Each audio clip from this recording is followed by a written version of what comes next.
Alfred was still rubbing the early morning sleep out of his eyes when he glanced at the paper. He was shocked to see his name in the obituary column. Actually, it was his brother who had died, and the editor was confused. But Alfred read on, wanting to know how would people remember him. Well, there were two things listed. One, he had a lot of money, and two, he had made that money by inventing an explosive that would kill more people at one time than ever in human history. Well, who wants to be remembered like that? So Alfred decided to change his image. The inventor of dynamite put his entire fortune into a quest for peace. He even had kind of a contest. And the award, he put his name on, the Alfred Nobel Peace Prize.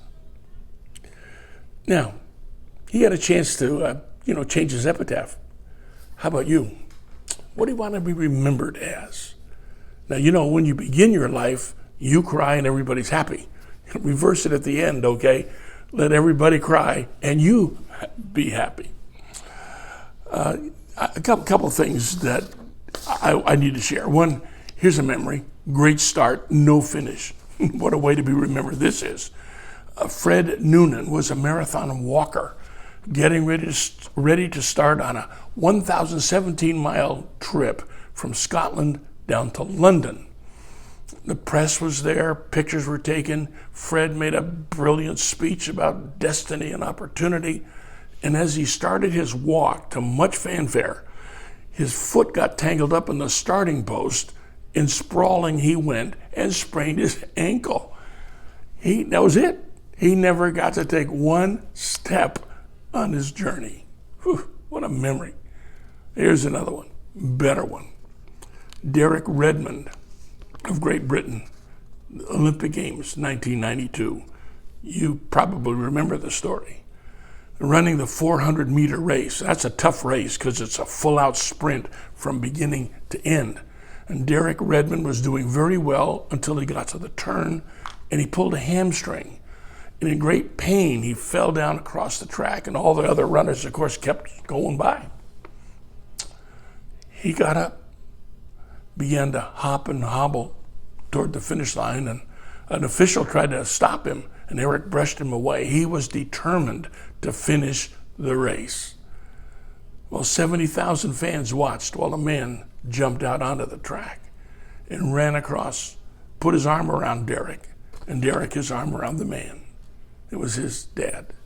And together, they hopped and hobbled all the way to the finish line while 70,000 people cheered. Now, Quincy Watts is the man who won the race. He got the gold medal. He set a world record doing it in 43 and a half seconds. It took Derek and his dad 5 minutes to get there. So Quincy he got the gold medal. Derek got the gold memory. Now the medal is going to fade and even lose its value because 4 years later, somebody else is going to run the 400 and get the gold medal. There'll be another one like it. But the memory that Derek had is one that will never fade. A dad coming to be by his son through thick or thin. That's a memory that will last absolutely forever. Great memories are sponsored by love. It was February 15th, 1965, a blustery, cold, ugly Alabama night. A car is pulled over to the side of the road, broken down, and an older black lady standing out in the rain, waving frantically for help. Bubba Donaldson pulled up. Now, it's unusual in mid-60s in Alabama because the racial tensions were really high. For a white man to stop to help a colored woman, not usual, but Bubba did.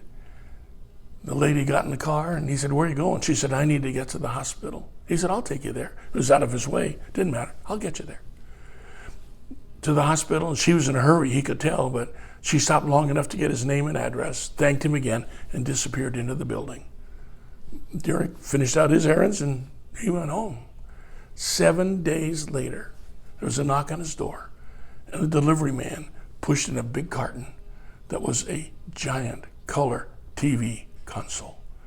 Now that's a huge treasure in 1965, I want you to know.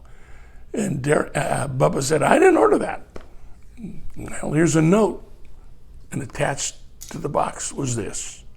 Thank you so much for assisting me on the highway the other night. The rain had drenched not only my clothes, but also my spirit. Then you came along. Because of you, I was able to make it to my dying husband's bedside just before he passed away. God bless you for helping me and so unselfishly serving others. Sincerely, Mrs. Nat King Cole. You never know. Keep making memories.